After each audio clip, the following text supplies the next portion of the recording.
Good evening. Welcome to your Fun Look at Sports on this Saturday. I'm Charles Fisher. The CARIFTA Games getting underway this morning over there in Trinidad. First, let's check in with Amajal Knowles. This 2025 CARIFTA update from Trinidad and Tobago brought to you by KFC Nassau, J.S. Johnson Insurance Agents and Brokers, Comfort Suites Paradise Island, Original Patties, Water and Sewerage, and the Dalbinas Agency.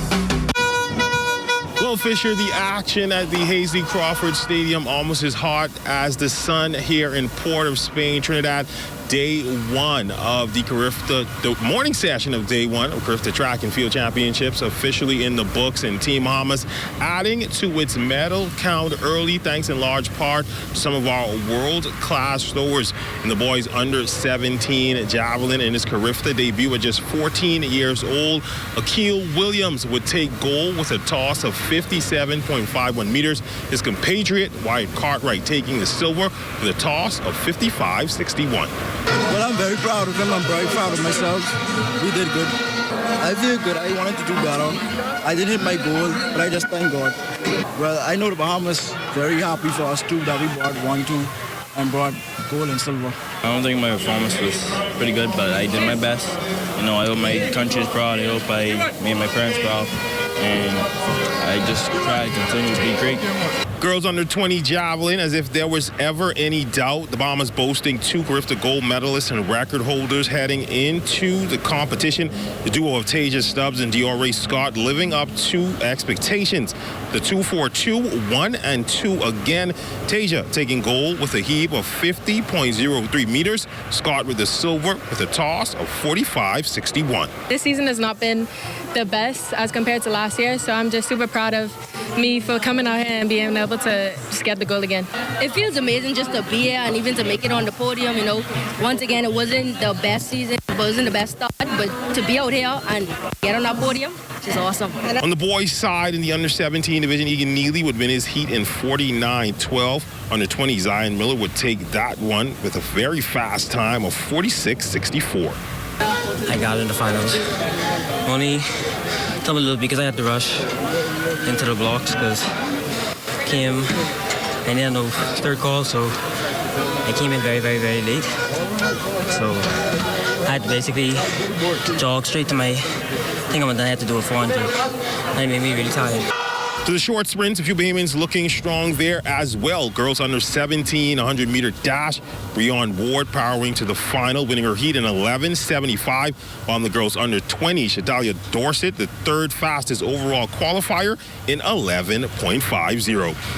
Now, as far as the lineup for the night, we'll see the finals of the boys under 20 high jump, as well as the girls under 17 polo, and of course on the track, the finals of the 100-meter dash, 400-meter dash, as well as the 1,500 meters, and finally the night will be capped off by the mixed 4x4. Now, of course, track not the only event taking place here in Trinidad and Tobago, roughly 25 minutes away. Aquatics on their quest for a 7th straight CARIFTA swimming title. My brother from the north, Shane Stubbs, tells us more. Bahamian national pride filled the Hasely Crawford Stadium here in Trinidad and Tobago as Team Bahamas was introduced during the 2025 CARIFTA Games opening ceremony, and the Bahamian crowd was doing their endeavor best to hype the team up just ahead of competition.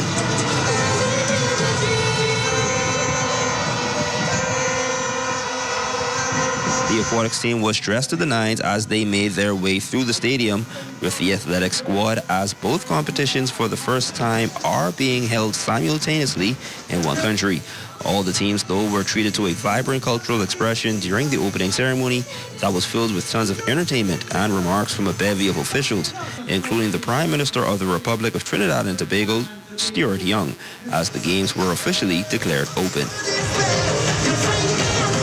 Saturday, it was goal time as Team Bahamas got out to a hot start during the preliminary rounds. Isaac Wright finished in the top 3 of the 13-17 boys 1,500-meter free. That's a timed final, and he's hoping tonight will be his night to make the podium. I felt good in my race. I tried to take it out, tried to make sure I was with everybody. Tried to pick it up on the last, so 300. I did that, I executed. I think it could have been a little bit better, but I think it's still overall a great swim. The top performances, however, were highlighted by the swimmers of the 200-meter breaststroke. Sienna Campbell won her heat in the 11-12 girls race. Joining her in tonight's final will be Isabella Monroe. On the boys' side, Logan Camacho and Mateo Knowles also hope to make the podium in that event. Isabella Cucurulo and Kamea Saunders have the top 2 times headed into the final of that event in the 13-14 girls division. As for the boys, Alexander Murray and David Ching also qualified as potential jump starters to Team Bahamas' title defense this evening. In the 15-17 girls category, Elise Wood and Tia Isabella Adderley both gave the Bahamas a chance to medal in that event. Will Farrington will also represent the 2-4-2 in that event for the 15-17 boys. Meanwhile, in the backstroke, the Bahamas will be represented by Takari Cooper, Kai Bastian, and Dexter Russell in the 11-12 boys 50-meter backstroke. With a number of Bahamian swimmers through to the finals, tonight's run is expected to be electric. For ZNS Total Sports, I'm Shane Stubbs. This 2025 CARIFTA update from Trinidad and Tobago brought to you by KFC Nassau, J.S. Johnson Insurance Agents and Brokers, Comfort Suites Paradise Island, Original Patties, Water and Sewerage, and the Dalbinas Agency.